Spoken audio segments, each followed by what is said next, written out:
بسم الله الرحمن الرحيم. الحمد لله رب العالمين والعاقبة للمتقين والصلاة والسلام على سيد الأنبياء والمرسلين وعلى آله وأصحابه ومن تبعهم بإحسان إلى يوم الدين.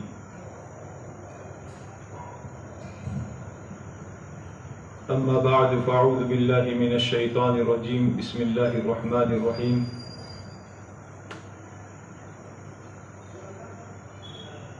يا أيها الناس إن وعد الله حق فلا تغرنكم الحياة الدنيا ولا يغرنكم بالله الغرور.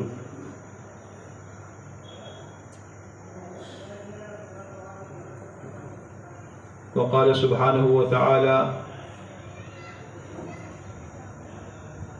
يا أيها الذين آمنوا اتقوا الله حق تقاته ولا تموتن إلا وأنتم مسلمون. وقال عليه الصلاة والسلام في معنى الحديث من خاف أدلج ومن أدلج بلغ المنزل ألا إن سلعة الله غالية ألا إن سلعة الله الجنة أو كما قال عليه الصلاة والسلام.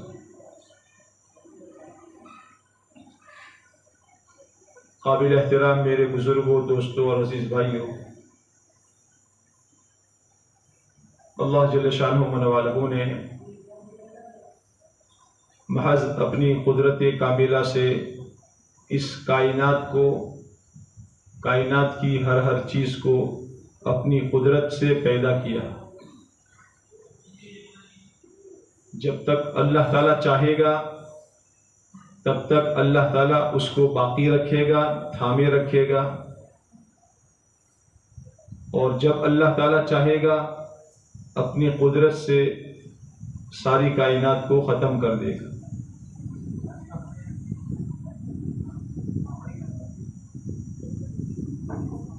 دنیا میں جتنی پھیلی ہوئی شکلیں ہیں، جو مخلوقات ہمیں نظر آتی ہیں اور جو مخلوقات ہمیں نظر نہیں آتی، یہ ساری کی ساری اللہ ہی کی پیدا کی ہوئی.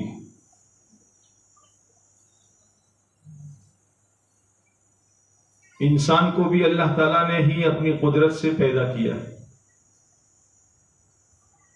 ساری مخلوقات میں اللہ تعالیٰ نے انسانوں کو فوقیت دی ہے اور سردار بنایا ہے.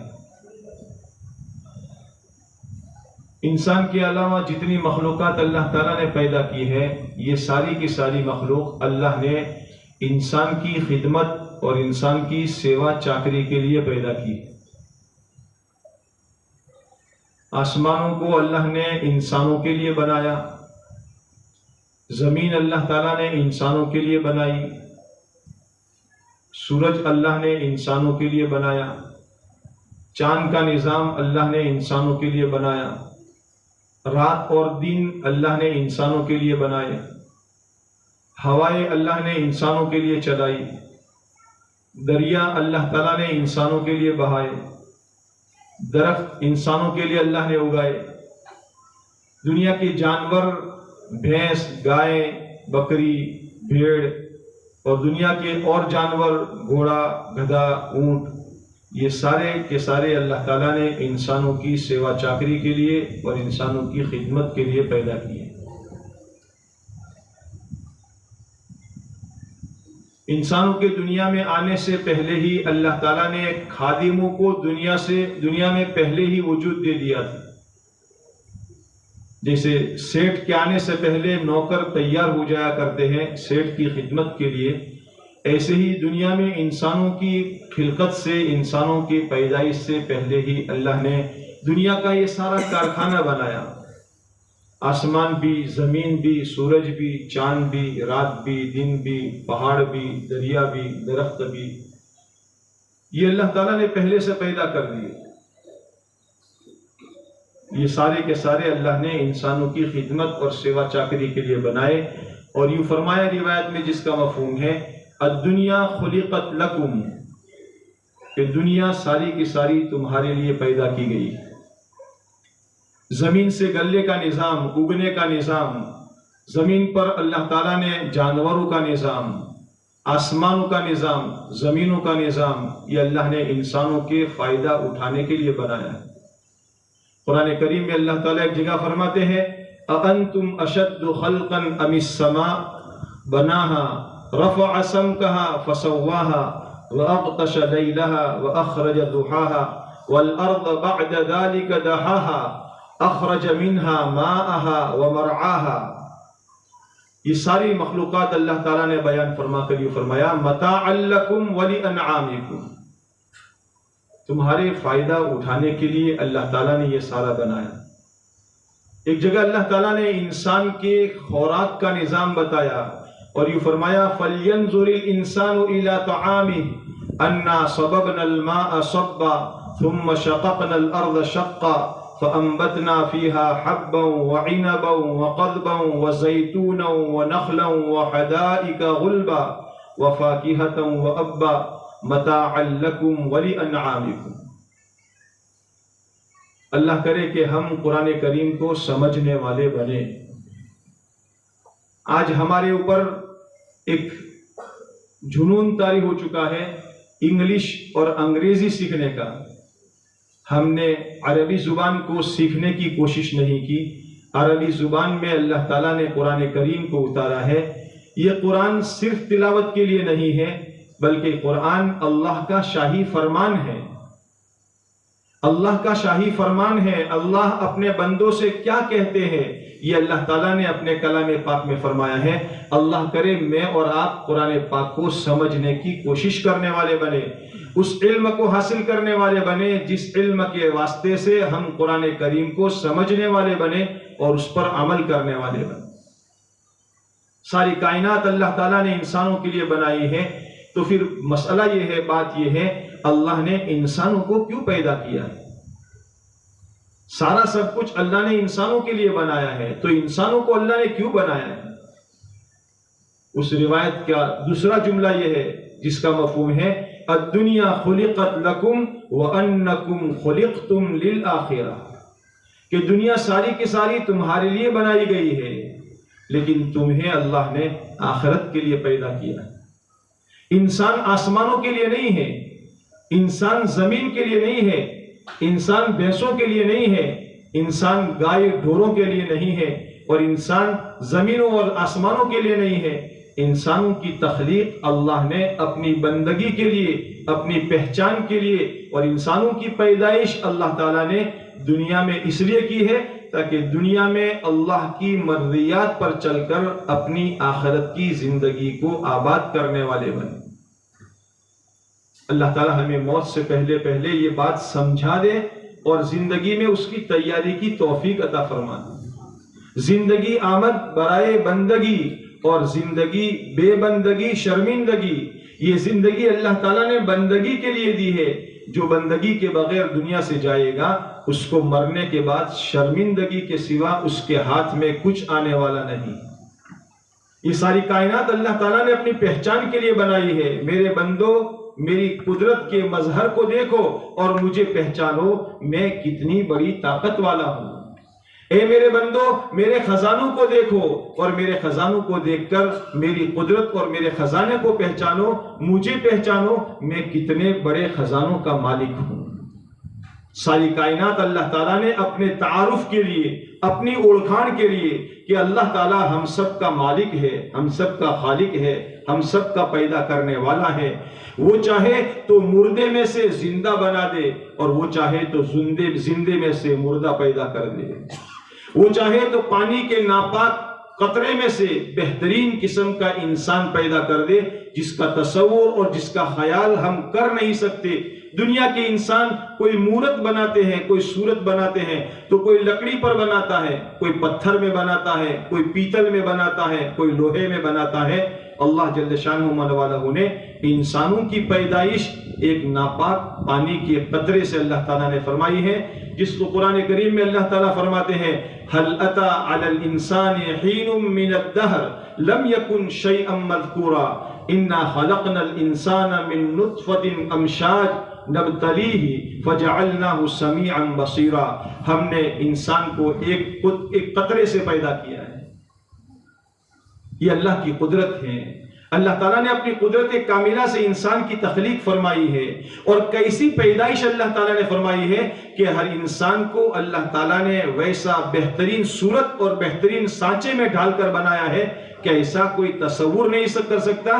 اس سے زیادہ انسان کو زیادتی محسوس ہوتی ہے، اور اس انسان کی تخلیق میں کوئی کمی ہو جائے تو انسان کو کمی محسوس ہوتی ہے۔ قرآن کریم میں اللہ تعالیٰ نے سچ فرمایا ہے، بسم اللہ الرحمن الرحیم، والتین والزیتون وطور سینین وہذا البلد الامین لقد خلقنا الانسان فی احسن تقویم۔ اللہ نے انسان کی تخلیق اور بہترین تخلیق پر چار چیزوں کی قسمیں کھا کر فرمایا، انجیر کی قسم، زیتون کی قسم، طور سینا کی قسم، مکہ مکرمہ کی قسم، اور پھر فرمایا ہم نے انسان کو بہترین صورت اور بہترین سانچے کے اندر میں پیدا کیا ہے۔ ہر انسان کو اللہ تعالیٰ نے ایک ہاتھ میں 5 انگلیاں دی ہے۔ اگر کسی انسان کو 5 میں سے ایک انگلی کم ہو جائے تو وہ انسان محسوس کرتا ہے میرے ہاتھ میں کمی ہے، میرے ہاتھ میں کمی ہے۔ اور 5 میں ایک انگلی مزید بڑھ جائے، اگر 6 انگلیاں ہو جائے تو یہ انسان محسوس کرتا ہے یہ 6ٹھی انگلی زیادہ ہے، یہ گویا کھانے میں، پینے میں، کپڑے پہننے میں، کام کرنے میں مجھے نڑتی ہے۔ اللہ تعالیٰ کیسے پیدا کرنے والے ہیں کہ اللہ تعالیٰ نے ہر انسان کو 5 انگلیاں دی ہے جو انسان کے لیے کافی اور وافی ہے۔ ہر انسان کو اللہ تعالیٰ نے 2 آنکھیں دی ہے، 3 آنکھیں نہیں دی۔ اگر 1 آنکھ دے تو بھی انسان محسوس کرتا ہے کہ میرے اندر میں کمی ہے، اور اگر 2 کے بجائے 3 دے دے تو یہ انسان دنیا میں عجوبہ بن جائے۔ لقد خلقنا الانسان فی احسن تقویم، اللہ نے انسان کو بہترین صورت کے اندر میں پیدا کیا ہے۔ آنکھیں اللہ نے اوپر بنائی ہے، پھر اس کے بعد اللہ نے نیچے ناک بنائی ہے، پھر اس کے بعد اللہ تعالیٰ نے منہ بنایا ہے۔ اگر یہ ناک منہ کے اوپر ہونے کی بجائے کسی اور جگہ ہوتی تو انسان کو کھانے میں تکلیف پیش آ جاتی۔ انسان لقمہ اٹھاتا ہے، کوئی مٹھائی اٹھاتا ہے، روٹی کا ٹکڑا اٹھاتا ہے، آنکھ سے دیکھتا ہے اس پر کوئی کیڑی مکوڑا جیو جنتو تو نہیں ہے، آنکھ سے دیکھنے کے بعد منہ کے قریب لاتا ہے تو ناک سے اس کی بو محسوس کرتا ہے یہ روٹی، یہ مٹھائی باسی سڑی ہوئی تو نہیں ہے۔ 2 لیبورٹریوں کے اندر میں پاس ہونے کے بعد پھر منہ میں لقمہ انسان ڈالتا ہے، اور منہ میں بھی اللہ تعالیٰ نے زبان کے چاروں طرف میں 32 دانت بنائے ہیں۔ کیا اللہ تعالیٰ کی قدرت کا کرشمہ ہے کہ زبان 32 دانتوں میں کھانا لقمہ تقسیم کرتی ہے، لیکن کبھی بھی زبان دانتوں کے بیچ میں نہیں آتی۔ یہ اللہ تعالیٰ نے اپنی قدرت سے پیدا کیا ہے، اور اللہ اپنی قدرت سے تھامے ہوئے ہیں۔ اللہ نے محض اپنی قدرت کاملہ سے انسان کو پیدا کیا ہے، اور انسان کو اللہ تعالیٰ نے اپنی بندگی کے لیے پیدا کیا ہے۔ اللہ تعالیٰ کی قدرت میں انسان غور کرنے والا بنے کہ اللہ تعالیٰ نے کیسے اپنی قدرت کا نظام چلایا ہے، اور اللہ تعالیٰ نے انسانوں کی تخلیق فرمائی ہے۔ خود قرآن کریم میں اللہ تعالیٰ فرماتے ہیں وَفِي أَنفُسِكُمْ أَفَلَا تُبْصِرُونَ، اپنے ذات پر غور کرو، کیا تم دیکھتے نہیں ہو کہ اللہ تعالیٰ نے تم کو کیسے پیدا کیا ہے؟ اللہ تعالیٰ نے تمہاری قیمتی آنکھ بنائی ہے، اور اس آنکھ کے چاروں طرف میں مضبوط ہڈی کا حلقہ بنایا ہے۔ اگر انسان کہیں ٹکرا بھی جائے تو ٹکرانے سے ہڈی پر مار لگتی ہے، آنکھ بچ جاتی ہے۔ اگر یہ آنکھ پیشانی کی طرح باہر ہوتی تو پتہ نہیں کتنی مرتبہ دن میں ٹکرا جاتی، لیکن اللہ تعالیٰ نے آنکھ کو ہڈی کے سانچے میں اندر میں رکھا ہے تاکہ آنکھ محفوظ رہے۔ آنکھ کے اوپر اللہ تعالیٰ نے اوپر کا پردہ رکھا ہے جو پتہ نہیں 1 منٹ میں سینکڑوں مرتبہ بند چالو ہوتا رہتا ہے۔ جہاں گرد و غبار آیا یا جہاں کوئی ایسے خطرے کی بات پیش آئی، فوراً اوپر کا پردہ نیچے کے پردے سے مل جاتا ہے اور آنکھ کو آنے والے گرد و غبار سے بچا لیتا ہے۔